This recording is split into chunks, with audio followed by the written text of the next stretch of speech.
આમ આદમી પાર્ટીના ધારાસભ્ય ગોપાલ ઇટાલિયાનો એક વિડીયો સોશિયલ મીડિયામાં હાલ ખૂબ વાયરલ થઈ રહ્યો છે। આ વિડીયો વિશે આજે અગત્યની ચર્ચા કરવાની છે। નમસ્કાર, આપનું સ્વાગત છે ગુજરાતનો અવાજ ચેનલ ઉપર અને હું છું આપની સાથે કાજલ સુવા। ગોપાલ ઇટાલિયાનો હાલ જે સોશિયલ મીડિયામાં એક વિડીયો વાયરલ થઈ રહ્યો છે, એ વિડીયોમાં ગોપાલ ઇટાલિયા મુસાફરી દરમિયાન કોઈ રોડ ઉપરથી પસાર થાય છે અને એક હલકી ગુણવત્તાનો ખરાબ ક્વોલિટીનું મટીરિયલ વાપર્યા પછી જે બ્રિજ બનાવવામાં આવ્યો છે, એ બ્રિજને લઈને કેટલાક કટાક્ષ કરે છે। સૌપ્રથમ તો આ વિડીયો ઉપર નજર કરીએ। નમસ્કાર મિત્રો, હું છું ગોપાલ ઇટાલિયા। આજે 4 ફેબ્રુઆરી 2026 નો દિવસ હું એક રસ્તા ઉપરથી જઈ રહ્યો છું અને આપણને ઘણી વખત એવું થાય કે સરકાર ભ્રષ્ટાચાર કરે છે અને ભ્રષ્ટાચારના કારણે રોડ તૂટી જાય છે, બ્રિજ તૂટી જાય છે, પાણીની ટાંકીઓ તૂટી જાય છે, બહુ ભ્રષ્ટાચાર થાય છે, પૈસા ખાઈ જાય છે। પણ એવું નથી। સરકાર આપણા જીવની અને આપણી ગાડીની સલામતીની ચિંતા કરે છે। હમણાં હું તમને બતાવું, અહીંયા એક બ્રિજનું કામકાજ ચાલુ છે। હું જે જગ્યાએ જઈ રહ્યો છું ત્યાં જાઓ અહીંયા એક બ્રિજનું કામ ચાલુ છે અને હું તમને બતાવું કે કેવી રીતે સરકાર આપણા પોતાના જીવની ચિંતા કરે છે, લોકોના જીવની। જવા દો, હમણાં આ બ્રિજનું કામ ચાલુ છે। આ બાજુ રાખો, ધીમે ધીમે જવા દો।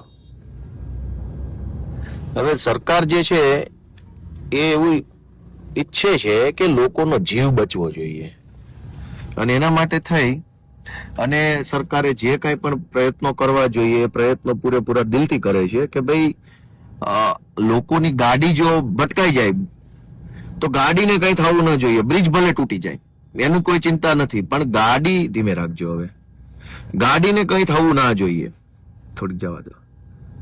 અને એટલા માટે સરકાર બહુ કાળજીપૂર્વક રીતે તમે જુઓ તો જે કાંઈ નવા બ્રિજ બને એની અંદર એકદમ હલકી કક્ષાનું મટીરિયલ વાપરે। ઉભી રાખો, હલકી કક્ષાનું મટીરિયલ શું કામ વાપરે કે એના કારણે ધારો કે આપણી ગાડી બ્રિજ સાથે ઠોકાઈ જાય તો આપણી ગાડીને કઈ નુકસાન ન થાય। બ્રિજ તૂટી જાય તો તૂટી જાય, એનો કોઈ ટેન્શન નથી। જો સરકારે જે આ બ્રિજ બનાવ્યો છે, આ બ્રિજની અંદર આ પ્રીકાસ્ટ મટીરિયલ જે નાખ્યું છે, આ મટીરિયલને ધારો કે આપણે હાથ લગાડીએ તો આ તૂટી જાય આવી રીતે। એટલે આપણી ગાડી ઠોકાય તો શું થાય કે બ્રિજ ભલે તૂટી જાય, ગાડીને કાંઈ થાય નહીં અને છેવટે આપણને પૈસામાં નુકસાન ન થાય। એના માટે આ બધી હલકી કક્ષાનું વાપર્યું છે। આવી રીતે હાથ અડાડો એટલે બધું તૂટીને નીચે પડી જાય। જો આ રીતે જે જગ્યાએ હાથ અડાડો એ બધું તૂટીને નીચે પડી જાય તો શું છે આ રીતે।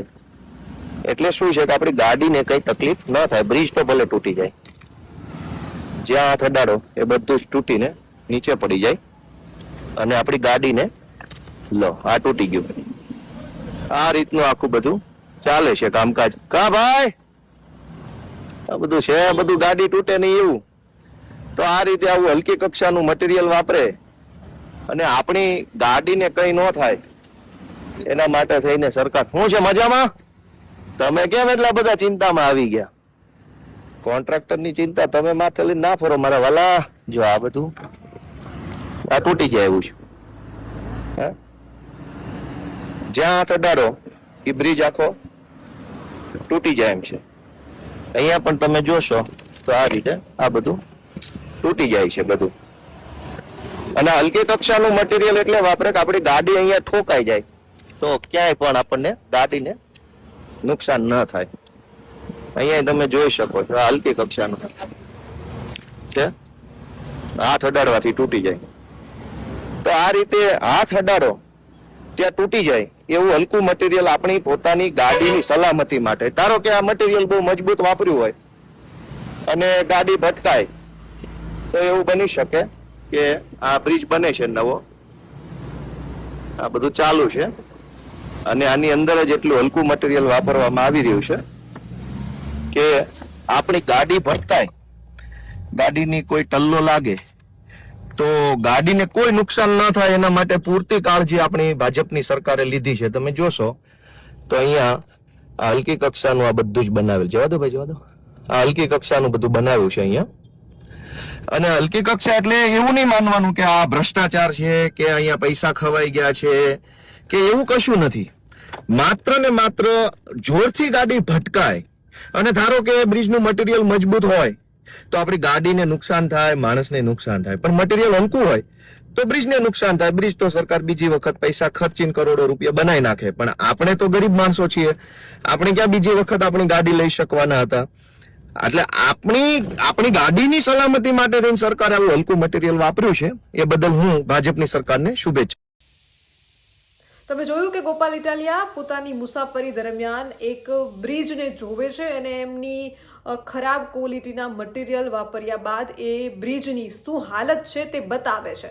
અને એટલું જ નહીં, તે તંત્ર ઉપર કટાક્ષ કરતા એવું પણ કહે છે કે આ બ્રિજનો વાંક નથી, પરંતુ તંત્રને લોકોના જીવની અને લોકોના ગાડીની ચિંતા છે. એટલા માટે લોકોની ગાડી ન તૂટવી જોઈએ, પરંતુ બ્રિજ તૂટી જશે તો ચાલશે. આવા કેટલાક કટાક્ષો પણ તેમણે કર્યા છે. ગોપાલ ઇટાલિયાના આ વિડીયોને લઈને તમારું શું કહેવું છે તે કમેન્ટમાં જરૂરથી જણાવજો. બાકી આવા જ અવનવા અપડેટ મેળવવા માટે આપ જોતા રહો ગુજરાતનો અવાજ. ખાસ કરીને અમારા ચેનલને યુટ્યુબ ઉપર સબસ્ક્રાઇબ કરવાનું અને અમને ફેસબુક અને ઇન્સ્ટાગ્રામ પર ફોલો કરવાનું ચૂકશો નહીં. બાકી અવનવી અપડેટ મેળવવા માટે આપ જોતા રહો ગુજરાતનો અવાજ.